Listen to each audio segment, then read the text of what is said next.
What's up, smart homers? My name's Aaron, and in this video I want to show you the 16 megapixel ultra high definition dual lens PoE security camera with a 180-degree field of view, the Reolink Duo 3.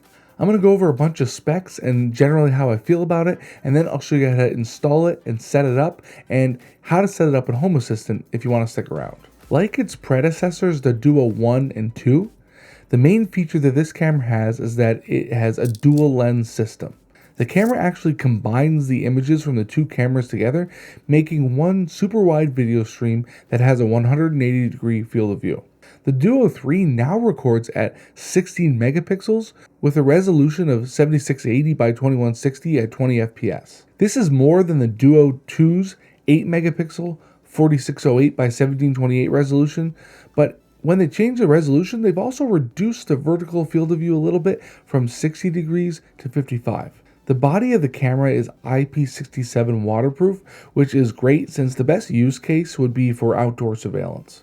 It has both spotlight LEDs and infrared LEDs, so you can illuminate the field of view at night or view the feed in black and white.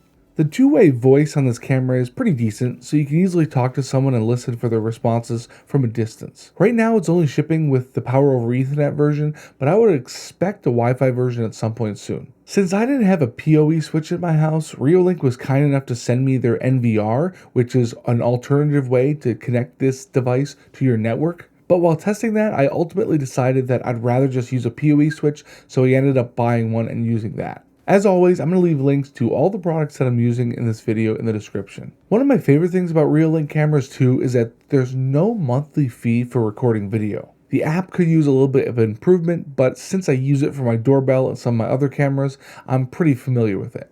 If you want to see a more in-depth review of the app and kind of how it functions, it's worth checking out my Reolink doorbell video where I discussed all of that.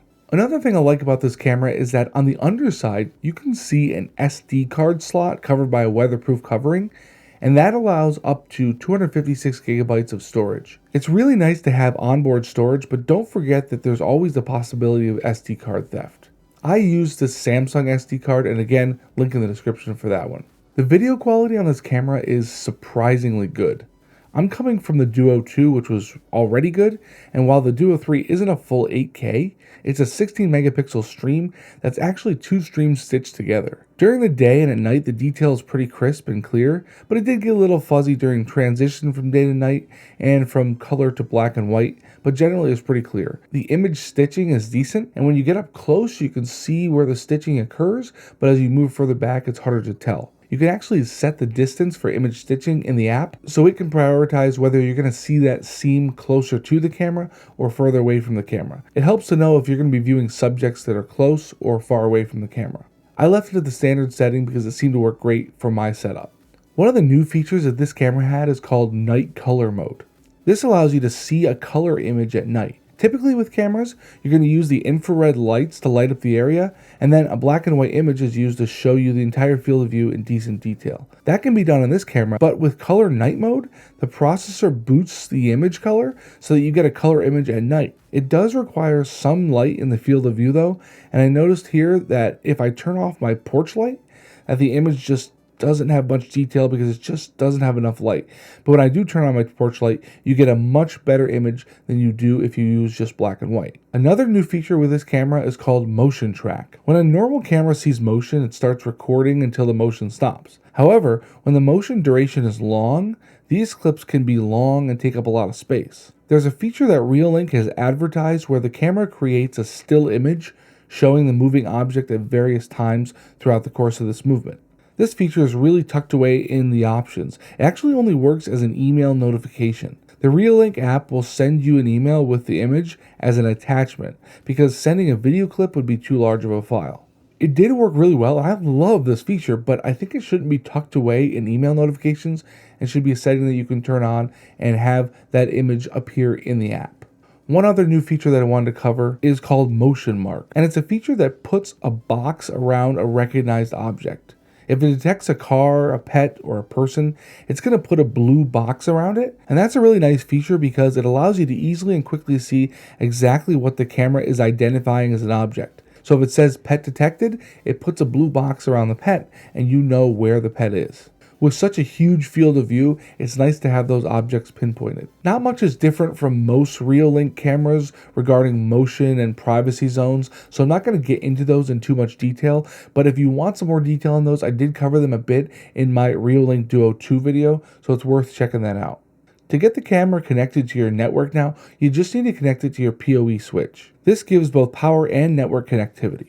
I decided to put mine in front of my house, so I used a 75-foot outdoor Ethernet cable and ran that through a hole in the brick at the front of my house. I mounted the camera to the soffit on the underside of my house's second level overhang using the provided mount from Reolink. I'm actually not really a fan of this mount because it seems overly complex and difficult to adjust, but it's the same one they've used in the last 2 Duo cameras. Mounting at the front of the house gives me a nice 180-degree view of the entire street in front of me. This is nice because I can see that whole side of the house, and with the Duo 2 mounted at the back of the house, I pretty much have full views of the long sides of my house, and if my kids start wandering, I can see pretty quickly. It definitely gives you a little bit of peace of mind. The actual camera setup is actually the exact same as all other Reolink cameras, using either the app using a web browser via the IP address or the Reolink desktop app. I'm going to show you the app method since I think it's the easiest and quickest, but we will need to use the desktop app for something as well.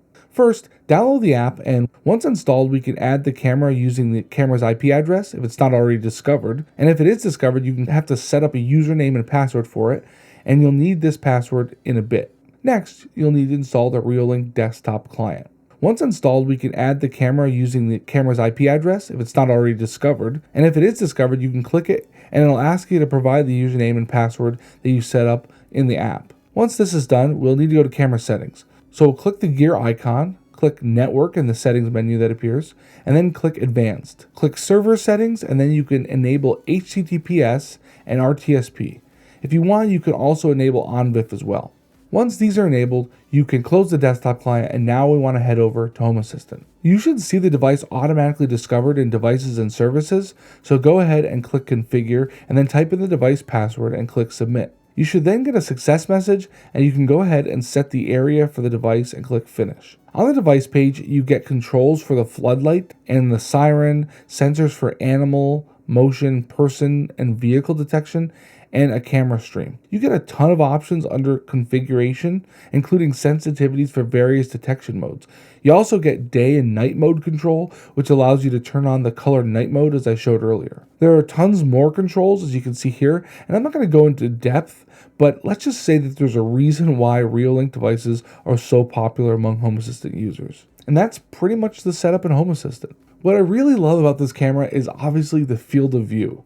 This 180-degree field of view is what makes this camera so awesome, and I'm telling you, you will love it because of how much area it covers. Instead of jumping between multiple cameras to see a subject as they move from one side of your yard to another, this camera eliminates that, allowing you to just watch one stream. I also love the native Home Assistant integration and the fact that it's locally controlled, meaning it's not relying on any kind of cloud network to operate.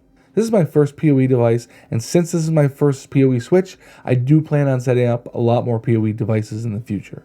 So that's pretty much it for this video. If you enjoyed it, hit the like button and hit subscribe if you want to see more videos like this one. And if there's something that I missed, leave a comment and I'll try to get back to you as soon as I can. Anyway, thanks for watching. See ya.